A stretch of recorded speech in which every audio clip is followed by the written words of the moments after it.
Bismillahirrahmanirrahim. Assalamualaikum warahmatullahi wabarakatuh.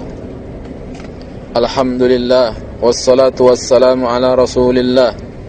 Ashhadu an la ilaha illallah wahdahu la syarika lah, wa ashhadu anna Muhammadan abduhu wa rasuluhu, amma ba'du. Saudaraku kaum muslimin dan muslimat yang saya cintai, sarapan bagi kita kali ini adalah taubat. Siapa di antara kita yang tidak butuh taubat? Karena manusia senantiasa berbuat salah dan dosa. Siang berbuat dosa, malam berbuat dosa. Maka sebelum nafas sampai di tenggorokan, sebelum matahari terbit dari barat, bertaubatlah dari segala dosa. Bagaimana sih caranya taubat? Cara agar kita bertaubat tidak cukup hanya dengan istighfar, tidak cukup dengan mengatakan taubat, tidak cukup seperti itu. Tapi para ulama di antaranya Imam An-Nawawi dalam kitabnya Riyadhus Shalihin menjelaskan, syarat taubat yang pertama harus meninggalkan dosa.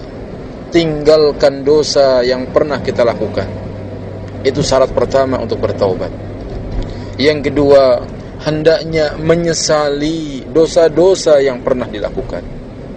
Apalah artinya kita sudah meninggalkan dosa tetapi tidak menyesal, terbukti masih menceritakan dosa-dosa yang pernah dilakukan dan bangga dengan dosa yang pernah dikerjakan, maka itu tanda dia belum menyesal. Orang yang menyesal hendaknya dia sedih atas dosa yang pernah dia lakukan, dia malu, dia tutupi dosanya, dia tidak ceritakan. Kemudian yang ketiga, hendaknya dia berjanji untuk tidak mengulangi lagi, bertekad kuat untuk tidak mengulangi lagi. Walaupun kadang terjatuh, tetapi dia punya niat untuk tidak mengulang. Dan yang keempat, apabila dosanya berkaitan dengan hak anak Adam, yaitu dengan sesama manusia, tidak cukup dengan 3 syarat yang disebutkan. Dia harus mengembalikan hak saudaranya. Apabila hutang misalnya, kita tidak bayar, itu dosa. Jangankan tidak bayar, menunda-nunda pembayaran hutang saja termasuk zalim.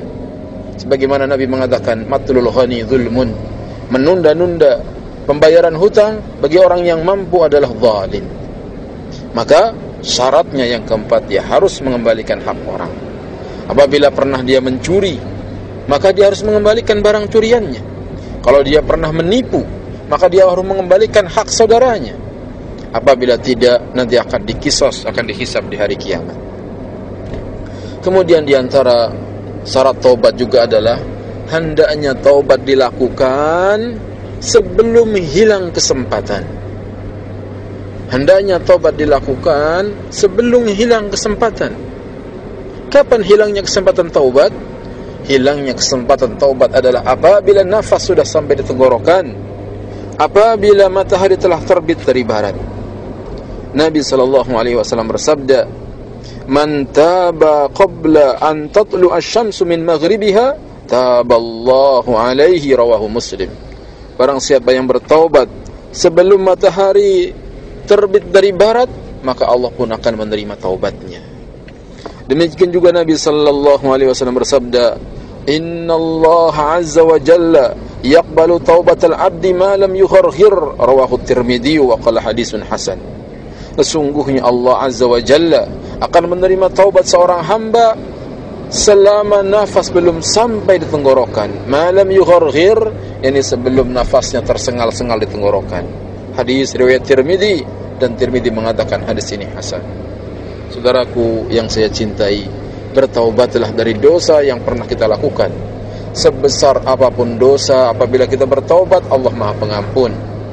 Dan Allah Subhanahu wa ta'ala senantiasa senang terhadap hambanya yang bertaubat. Nabi SAW mengatakan, Inna Allah Ta'ala yabsutu yadahu bil-laili liyatuba musi'un nahar. Allah Ta'ala membentangkan tangannya di malam hari untuk menerima taubat orang yang berbuat dosa di siang hari. Wa yabsutu yadahu bin-nahar liyatuba musi'ul laili hatta tatlu asy-syamsu min maghribiha. Allah pun membentangkan tangannya di siang hari untuk menerima taubat orang yang berbuat dosa di malam hari sampai matahari terbit dari arah tenggelamnya, yaitu dari barat. Hadis diriwayatkan oleh Imam Muslim. Taubatlah dari dosa-dosa. Semoga Allah Ta'ala menerima taubat kita dan memberikan hidayah agar kita senang menjadi orang yang bertaubat.